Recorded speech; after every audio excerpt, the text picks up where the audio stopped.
स्वस्थ नारी सशक्त परिवार अभियान दिनांक 17 सप्टेंबर ते 2 ऑक्टोबर 2025 सदरचे अभियान महाराष्ट्रामध्ये मोठ्या उत्साहात साजरा केले जाते।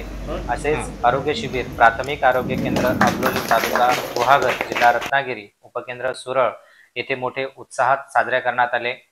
या शिबिराचे उद्घाटन गावाचे प्रतिष्ठित व्यक्ती यांच्या हस्ते करण्यात आलेले आहे आणि या कार्यक्रमाला या शिबिराला मान्यवरांच्या उपस्थितीमध्ये सर्व मान्यवर उपस्थित होते। मान्यवरांचे स्वागत करून या कार्यक्रमाची सुरुवात करण्यात विशेष तज्ञ म्हणून डॉक्टर एम ए मॅडम स्त्रीरोग तज्ञ या उपस्थित होत्या। तसेच डॉक्टर एम ए सर देखील या कार्यक्रमासाठी उपस्थित होते।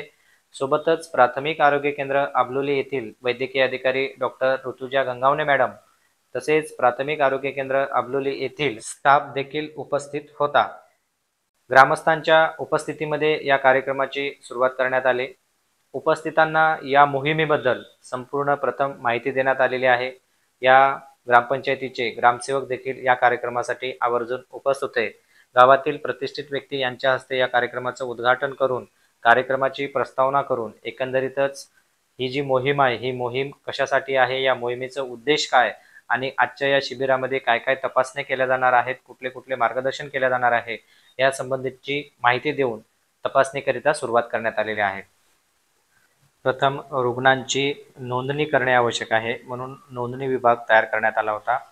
नोंदणी विभागामध्ये रुग्णाचे संपूर्ण नाव, वय, गाव, वाडी तसेच आधार क्रमांक इत्यादी माहिती घेण्यात आली। पुढच्या काउंटरवर सदर रुग्णांची शुगर तपासणी करण्यात आली। यामध्ये शुगर तपासणी करून केस पेपरवर किती शुगर आहे याची नोंद करून पुढच्या विभागाकडे रुग्णाला अधिक तपासणीकरिता पाठविण्यात येत होते।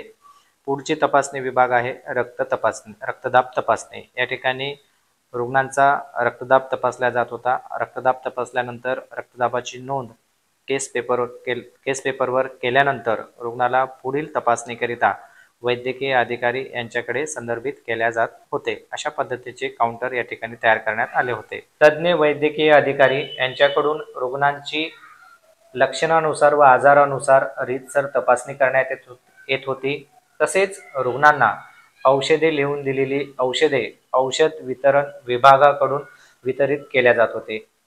आयुष्यमान कार्ड EKYC विभाग या ठिकाणी रुग्णांना अगोदरच आधार कार्ड आणि रेशन कार्ड सोबत आणावयास सांगितले होते। त्यामुळे ज्या व्यक्तींचे आयुष्यमान भारतचं EKYC केलेलं नाही अशा सर्व रुग्णांची EKYC करण्यात आली। स्वतंत्र विभाग स्थापन करण्यात आला होता।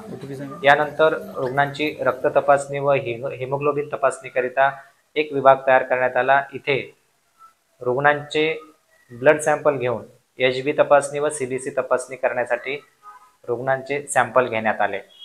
अशा पद्धतीने एकंदरीतच या शिबिराचे नियोजन करण्यात आले होते। शेवटी शालेय विद्यार्थी यांना बोलवून विद्यार्थ्यांची तपासणी देखील करण्यात आली।